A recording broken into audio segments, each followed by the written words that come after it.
Good morning student. कल हमने मांग की कीमत लोच के बारे में जाना और कल हमने बात की मांग की कीमत लोच की श्रेणी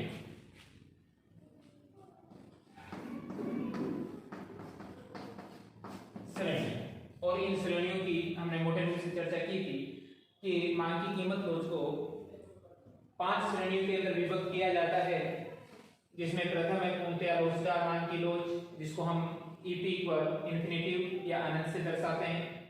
दूसरी है अधिक लोचदार मांग की लोच, जिसको ईपी ग्रेटर देन 1 से व्यक्त करते हैं। तीसरी इकाई लोचदार है, जिसको ईपी बराबर 1 के द्वारा प्रदर्शित किया जाता है। और चौथी है बेलोचदार मान की लोच, जिसको ईपी लेस देन 1। और पांचवी है पूर्णतया बेलोचदार मान की लोच, जिसको ईपी इक्वल 0 के बराबर व्यक्त किया जाता है। विद्यार्थियों, यहाँ पर यह समझना बेहद जरूरी है कि कौन सी स्थिति के अंदर मांग की लोच कितनी होगी और उसका आकलन है वो हम किस प्रकार से कर पाएंगे। सबसे पहले हमें इस के अंदर चर्चा करते हैं मांग की कीमत लोच की श्रेणियों के अंदर। सबसे पहले पहली कंडीशन कि पूर्णतया लोचदार मांग की लोच होती है तो वो स्थिति किस प्रकार की स्थिति होती है और इस स्थिति के अंदर क्या घटना है वो घटित होगी। तो विद्यार्थी यहां ध्यान दें कि पूर्णतया लोचदार मांग की लोच की स्थिति में या पूर्णतया बेलोचदार मांग की लोच की स्थिति वह स्थिति होगी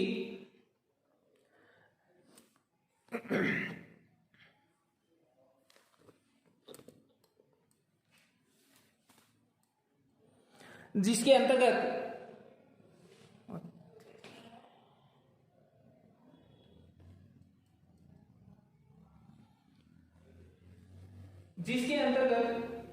कीमत में कोई परिवर्तन नहीं होगा। चूंकि कीमत में कोई परिवर्तन नहीं होता इस अवस्था के अंदर, किंतु मांग की जो मात्रा है वो परिवर्तित स्वतः होती रहती है। अर्थात कोई एक निश्चित कीमत पर या स्थिर कीमत के ऊपर उपभोक्ता किसी वस्तु की अनंत मांग करता है तो उस स्थिति को हम मांग की पूर्णतया लोचदार या मांग को पूर्णतया लोचदार मांग कहते हैं। यहां पर यह जांचना और समझना आवश्यक है कि यदि किसी कारण से कीमत में किसी प्रकार का बदलाव हो जाता है या थोड़ी सी कीमत में वृद्धि हो जाती है तो ऐसी स्थिति में हो सकता है कि उपभोक्ता उस वस्तु की मांग को घटाकर 0 ही कर दे। इसलिए इस अवस्था के अंदर केवल जो मांग होती है वो बदलती है, कीमत में किसी प्रकार का परिवर्तन नहीं होता, जिसको हम रेखा चित्र के माध्यम से निम्न प्रकार समझ सकते हैं। y अक्ष पे हम ले रहे हैं कीमत, x अक्ष पे ले रहे हैं अपन वस्तु की मांग। क्योंकि विद्यार्थियों ने कहा कि यहां पर कीमत है वो कांस्टेंट होती है और कांस्टेंट कीमत को हमने यहां पे मान लिया कि ओपी के बराबर कीमत है। इस ओपी कीमत पर उपभोक्ता है वो ओक्यू मात्रा भी ले सकता है और उपभोक्ता OQ1 मात्रा भी ले सकता है, किंतु यहां यह जांच लेना आवश्यक है कि उपभोक्ता ए बिंदु पे रहे चाहे बी बिंदु पे रहे, वो केवल इन बिंदुओं का चुनाव उसी स्थिति में करता है जब कीमत ओपी होती है। यदि कीमत ओपी में किसी भी प्रकार का कोई बदलाव आता है तो ऐसी स्थिति के अंदर उपभोक्ता है वो उसकी मांग को पूर्ण रूप से परिवर्तित कर सकता है। अर्थात थोड़ी सी कीमत में यदि वो कमी करेगा तो वो मांग को बिल्कुल क्या कर सकता है, 0 के बराबर कर सकता है। तो हम यहां कह सकते हैं कि किसी भी वस्तु की मांग पूर्णतः लोचदार उस समय होती है जब डेल्टा पी इक्वल 0, यानी कि कीमत में परिवर्तन है वो 0 के बराबर होता है, किंतु इस परिवर्तन के कारण मांग के अंदर जो परिवर्तन परिवर्तन है वो बढ़ भी सकता है और कम भी हो सकता है, अर्थात अनंत तक वो उस वस्तु की मांग कर सकता है या इसकी कितनी भी मांग को कम कर सकता है। वो उपभोक्ता के विवेक पर या उस वस्तु की प्रकृति पर ही निर्भर करता है कि उसके साथ उपभोक्ता किस प्रकार का व्यवहार करेगा। लेकिन जिस वस्तु के लिए मांग की लोच पूर्णतः लोचदार होगी अर्थात इन्फिनिटी होगी, तो उस अवस्था के अंदर हमेशा ही कीमत में बदलाव के बगैर मांग मात्रा में बदलाव होता है, अर्थात कीमत शून्य के बराबर होती है, किसी प्रकार का परिवर्तन नहीं होता, अर्थात डेल्टा पी इक्वल 0 है। तो उस अवस्था में डेल्टा क्यू है, यानी कि मात्रा के अंदर परिवर्तन है वो बढ़ भी सकता है और मात्रा में परिवर्तन है वो कम भी हो सकता है। यहाँ पे विद्यार्थी ये जांच लेना भी आवश्यक है कि अनंत लोचदार जो मांग वक्र होता है उसको हम आगे भी जब पूर्ण प्रतियोगी बाजार की स्थिति पढ़ेंगे तो पूर्ण प्रतियोगी बाजार में जो भ्रम होती है उस भ्रम के लिए जो मांग वक्र होता है वो पूर्णतया लोचदार मांग वक्र ही होता है, क्योंकि उस अवस्था के अंदर कोई भी फर्म है वो अपनी कीमत को अधिक करके अपनी क्वांटिटी बेचने में समर्थ नहीं होती, क्योंकि वहां पे बहुत सारी फर्में होती हैं और समरूप वस्तुएं बना रही होती हैं। तो ऐसी स्थिति में कोई एक फर्म अपनी कीमत को ज्यादा करेगी तो ऐसी स्थिति में उसकी वस्तुओं की जगह दूसरी फर्म के द्वारा निर्मित वस्तुएं हैं वो उपभोक्ताओं के द्वारा क्रय कर ली जाती है। इसके बाद आता है नंबर 2,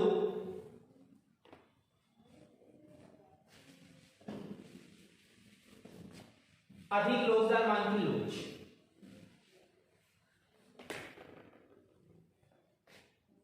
या इसको लोचदार मांग भी कहते हैं। मैं चूंकि यहाँ पे समझाने की दृष्टि से इकाई से अधिक ले रहे हैं तो मैं अधिक लोचदार मांग की लोच ले रहा हूं ग्रेटर देन 1 की स्थिति क्या होती है। तो विद्यार्थियों ये ध्यान दें कि जब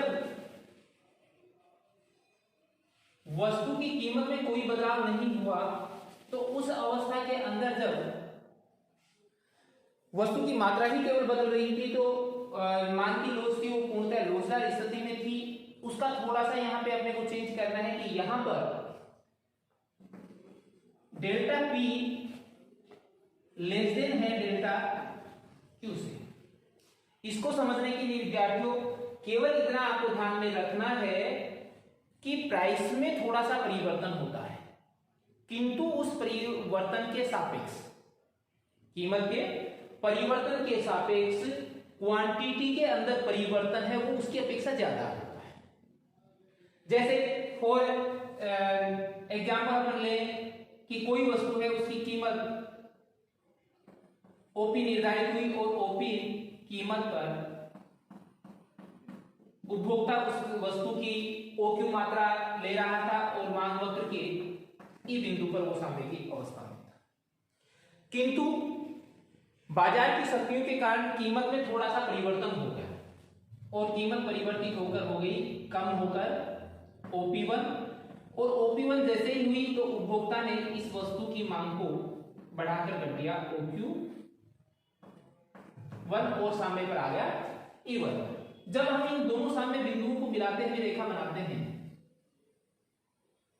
या मांग वक्र खींचते हैं तो इस मांग वक्र पर जो लोच हमें प्राप्त होती है वो EP ग्रेटर देन 1 होती है, क्योंकि यहां पर कीमत में परिवर्तन के सापेक्ष कीमत में परिवर्तन के सापेक्ष मांग में परिवर्तन है वो ज्यादा हो रहा है, जो कि आपको इस रेखा चित्र से भी प्रतीत होगा कि यहाँ पे जो डेल्टा P है, क्योंकि अपन डेल्टा P कल अपन ने चर्चा की थी कि P1 माइनस P, तो डेल्टा P हो गया Q1 minus Q delta Q हो गया। यदि हम दूरी की बात करें तो देखिए ये दूरी बहुत कम है, बदलाव की चेंजेस है वो कम हो रहा है, जबकि यहाँ पे चेंजेस है वो ज्यादा हो रहा है। तो जब भी कीमत की अपेक्षा मांग की मात्रा में ज्यादा परिवर्तन होता है तो उस अवस्था के अंदर जो मांग की लोच होती है वो इकाई से अधिक होती है, या अधिक लोचदार या अत्यधिक लोचदार मांग वक्र वह कहलाता है। इसको विद्यार्थियों दूसरे तरीके से भी आप समझ सकते हो, किए गए खर्च के माध्यम से भी समझ सकते हो कि किसी वस्तु पे जो खर्च कर रहा है तो प्रारंभिक स्थिति ई बिंदु पर जब सामने है,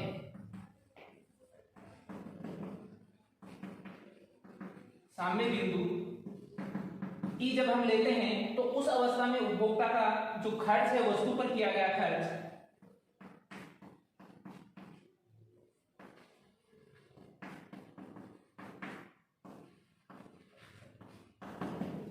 कोई भी वस्तु है जिस पे हम खर्च करते हैं तो उस वस्तु की कीमत गुना उस वस्तु की मात्रा, क्योंकि यहां पे कीमत हमने ली ओपी और मात्रा हमने ली ओक्यू।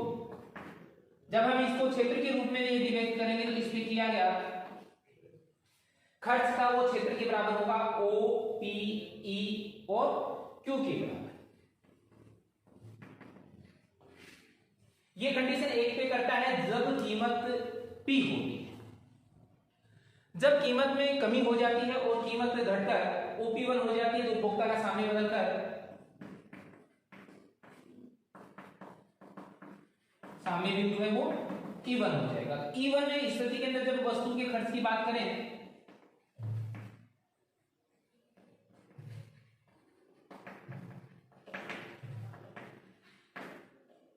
बराबर भी होगा कीमत गुना मात्रा, और जब कीमत की बात करें तो यहाँ पे कीमत घटकर हो गई थी OP1, मात्रा हो गई OQ1, तो क्षेत्र यहां पर आएगा आपका OP1, E1 और Q1। अब विद्यार्थियों यहाँ पे यदि आप नोट करें तो आप पाएंगे कि ये जो क्षेत्र है प्रारंभिक स्थिति में क्षेत्र वो कम है और ये जो क्षेत्र है ये भाग है वो है पहले की अपेक्षा ज्यादा, अर्थात कंडीशन आई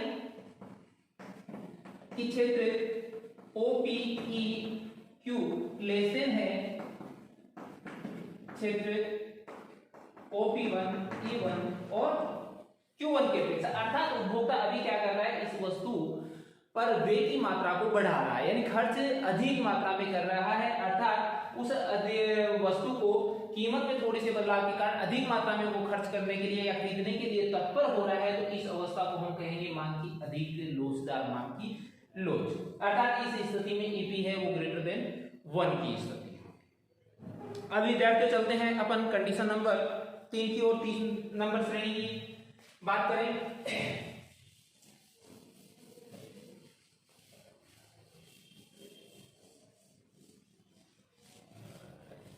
3 नंबर जो कंडीशन है अपनी वो है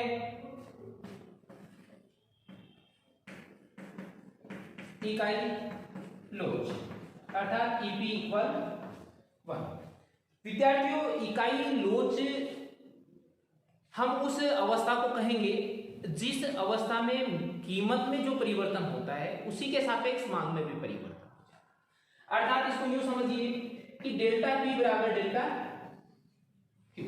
मान लो हम कहें कि 10% परिवर्तन प्राइसों में हुआ तो क्वांटिटी में भी कितना परिवर्तन हुआ हो 10%। जैसे इससे पूर्व वाली स्थिति में हमने बात की कि प्राइस में परिवर्तन है वो लेस देन डेल्टा क्यू, अर्थात इसमें 10% परिवर्तन हो रहा है तो इसमें मान लिया हमने 15%। तो ऐसी स्थिति के अंदर लेस देन वाली स्थिति यानी कि इस अवस्था के अंदर मांग की लोच इकाई से अधिक होगी या अधिक लोचदार मांग की लोच होगी, किंतु इस अवस्था में इकाई लोचदार वाली अवस्था के अंदर डेल्टा पी यानी कि प्राइस में परिवर्तन है वो मांग में परिवर्तन के बराबर ही होता है। और इससे बनने वाला जो वक्र होता है वो आयताकार अतिप्रवलय वक्र होता है। तो विद्यार्थियों परीक्षा में ये क्वेश्चन भी पूछा जाता है कि आयताकार अतिप्रवलय वक्र कहते किसे हैं। तो इसकी परिभाषा आपको यूं देनी है कि आयताकार अतिप्रवलय वक्र वह वक्र होता है जिस वक्र के प्रत्येक बिंदु पर मांग की लोच का मान इकाई के बराबर होता है। अब विद्यार्थियों आपके मन में ये होगा कि ये वक्र की आकृति बनती कैसी है। तो इस अवस्था में चूंकि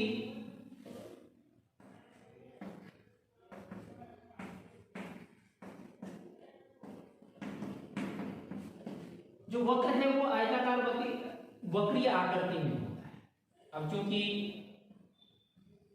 ये प्रारंभ में बहुत तेज गति के साथ गिरता हुआ होता है, उसके बाद इसकी गिरने की गति है वो बहुत धीमी हो जाती है। इसका एग्जांपल अपन लेंगे जब हम आगे लागतें पढ़ेंगे, तो लागतों के अंदर जो एक एएफसी वक्र होता है, औसत स्थिर लागत वक्र होता है, वो आयताकार अतिपरवलय वक्र ही होता है। तो यदि एग्जांपल के रूप में यदि कहीं पे ये पूछ लिया जाए कि आयताकार अतिपरवलय वक्र का कोई उदाहरण दीजिए, तो आप औसत स्थिर लागत का नाम दे सकते हो, क्योंकि औसत स्थिर लागत वक्र होता है वो भी इकाई लोचदार वाला होता है, यानी कि आयताकार अतिपरवलय वक्र ही बनता है। विद्यार्थी यहाँ पर मान लीजिए कि प्रारंभ में यदि कोई उपभोक्ता ओपी कीमत लेके ओक्यू मात्रा प्राप्त कर रहा है और सामने बिंदु ई पर है, किंतु कीमत में यदि कमी हो जाती है और कीमत में कमी होकर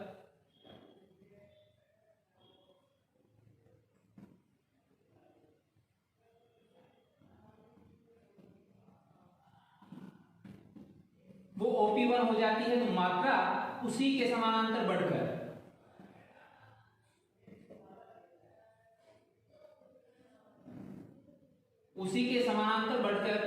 OQ1 हो जाएगी और सामने E1 बिंदु पर होगा।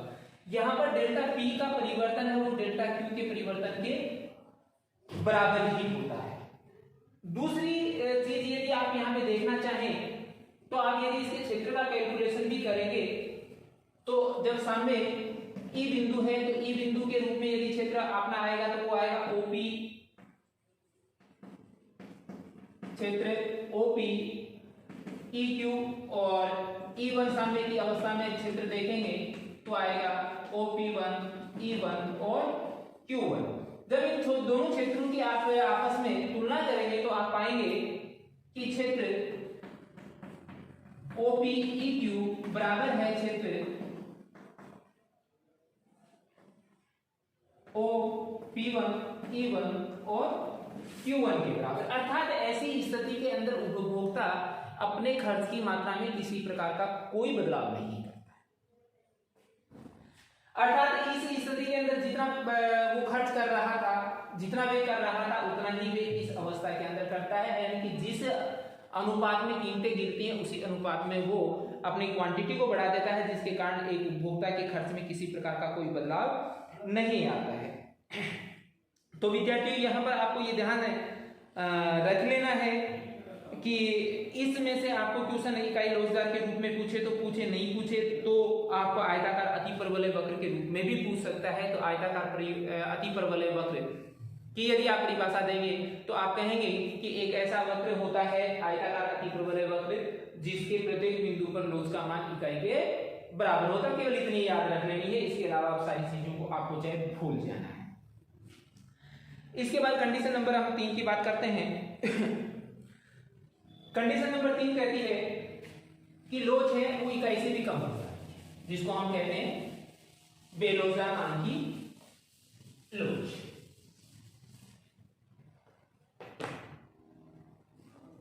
कंडीशन नंबर 4 है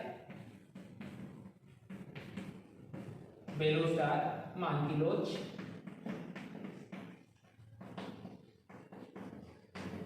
अर्थात EP लेस देन 1 की कंडीशन। अब चूंकि विद्यार्थी इतना आप 3 चीजें अपन पढ़ चुके, तो इसको बखूबी आप समझते होंगे कि इकाई से कम लोचदार मान की लोच की स्थिति वह स्थिति होती है जिसमें कीमत में होने वाले परिवर्तन के सापेक्ष मांग में परिवर्तन है वो कम होता है। अर्थात इस अवस्था के अंदर जो कंडीशन होती है वो delta P greater than delta Q की होती है। रेखा चित्र से आप इस विषय वस्तु को समझना चाहें तो आप कहेंगे, जैसे हम ले रहे हैं y अक्ष पे कीमत, x अक्ष पे मात्रा। पहली कंडीशन अपन ले रहे हैं कि OP कीमत है, OQ मात्रा है, उपभोक्ता E बिंदु पर सामने की अवस्था में है। अब यहाँ पे कीमत में बदलाव देखी जा रहा है और कीमत में हम बदलाव कर रहे हैं OP1 के बराबर, लेकिन इससे मात्रा में बदलाव है वो कीमत की अपेक्षा क्या हो गया है, कम हुआ, और उपभोक्ता है वो E1 पे है। जब इन दोनों बिंदुओं को मिलाते हैं तो जो मांग वक्र बनता है इसकी लोच होती है वो EP लेस देन 1 की कंडीशन होती है। ये आपका डेल्टा P और ये डेल्टा Q। यहां से भी अपने को प्रतीत हो रहा है कि डेल्टा P ज्यादा है और डेल्टा क्यू कम है और डेल्टा पी ज्यादा और डेल्टा क्यू कम होने की वजह से इसकी लोच है वो इकाई से कम होती है। या दूसरे मैथमेटिकल रूप से देखें तो हम ये कह सकते हैं कि डेल्टा पी बराबर 10% है किंतु डेल्टा क्यू इक्वल 5% ही चेंज हुआ है। यदि 5% ही इसमें चेंज आया है तो ऐसी स्थिति के अंदर ये आपको बताता है कि इस वस्तु की लोच है वो उस इकाई से कम होती है। दूसरा, इसको हम मैथमेटिकल तरीके से क्षेत्र के अकॉर्डिंग यदि देखें तो हम पाएंगे कि ई बिंदु सामने होता है तो ऐसी स्थिति में खर्च बराबर कीमत गुणा मात्रा, तो कीमत ओपी गुणा ओक्यू, इसका क्षेत्र आता है वही ओपी EQ और सामने जब अपन लेते हैं E1 तो इस स्थिति में खर्च आता है आपका OP1 गुणा OQ1 और क्षेत्र होगा आपका OP1 E1 और Q1। जब आप इन दोनों क्षेत्रों की तुलना करेंगे तो आप पाएंगे कि क्षेत्र OPEQ ग्रेटर देन है क्षेत्र OP1 E1 और Q1 से, अर्थात उपभोक्ता है वो इस वस्तु पर कीमत कम होने की वजह से खर्च की मात्रा को भी क्या कर रहा है, कम कर रहा है। यानी कि जैसे हमने अधिक लोचदार मांग की लोच में देखा कि वहां पे खर्च की मात्रा वो बढ़ा रहा था, जबकि यहाँ पे मात्रा को कम कर रहा है, यानी कि पहले की अपेक्षा इस वस्तु पे खर्च कम कर रहा है, तो ऐसी स्थिति के अंदर लोच की का जो मान है वो कम होगा। ऐसी स्थिति विद्यार्थियों उस समय भी होती है जब कोई वस्तु ऐसी हो जिसका यूज किसी के तुलना में हम देखें तो उस वस्तु को घटिया रूप में अपन परिभाषित करते हैं, जिसकी कीमतें कम होने की वजह से भी लोग उसकी मात्रा को ज्यादा खरीदना पसंद नहीं करते हैं। तो उस अवस्था के अंदर ऐसा हो सकता है कि उस वस्तु की मांग है वो उतनी नहीं बढ़ती जितनी कि उस वस्तु की कीमतें हैं वो घटती हैं। तो तुलनात्मक रूप से यहाँ पे हम बात करेंगे तो सीधी सी बात यही करेंगे कि जिस अनुपात में कीमत में बदलाव होता है उसकी अपेक्षा मांग में बदलाव है वो कम होगा। इसके लास्ट कंडीशन अपन की चर्चा करते हैं वो है पूर्णतया बेरोजगार मांग की लोच। अब पूर्णतया रोजगार हमने पढ़ लिया तो पूर्णतया बेरोजगार की कोई ज्यादा दिक्कत नहीं होगी विद्यार्थियों। पूर्णतया रोजगार का जस्ट उल्टा अपने को यहाँ पे चर्चा करनी है। पूर्णतया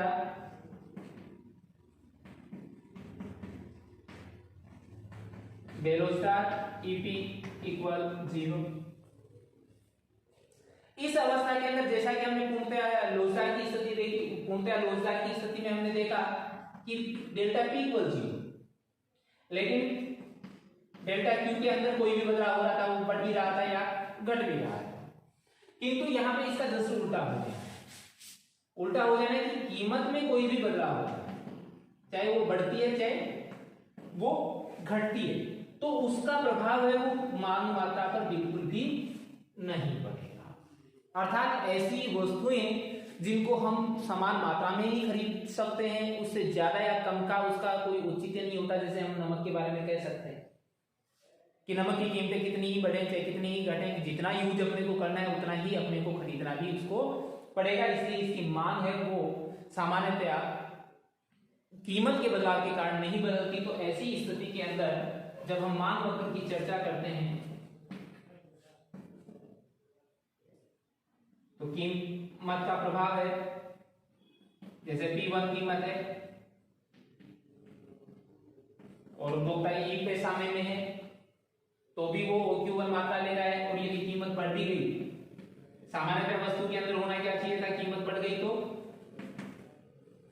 क्वांटिटी में कमी आ जानी चाहिए थी, लेकिन यहाँ पे ऐसा नहीं होता। कीमत बढ़ती है तो भी क्वांटिटी स्थिर बनी रहती है। तो ऐसी अवस्था में जो मांग वक्र बनता है उसको हम कहते हैं पूर्णतया बेरोजगार मांग वक्र। इसकी लोच है TP इक्वल 1। तो विद्यार्थी यहाँ पे ध्यान दें कि चाहे क्या हमें वस्तु के खर्च में वृद्धि ही क्यों ना हो, चाहे वस्तु के खर्च में वृद्धि ही क्यों, कमी ही क्यों ना हो, दोनों ही अवस्थाओं में वो उस वस्तु की मांगी जाने वाली मात्रा में किसी प्रकार का कोई परिवर्तन नहीं करता है, तो ऐसी स्थिति में मांग की जो लोच है वो पूर्णतया बेलोचदार होती है, अर्थात EP = 0 होती है। इसी के साथ अपना आज का मांग की लोच की जो श्रेणियां थी वह पार्ट समाप्त होता है।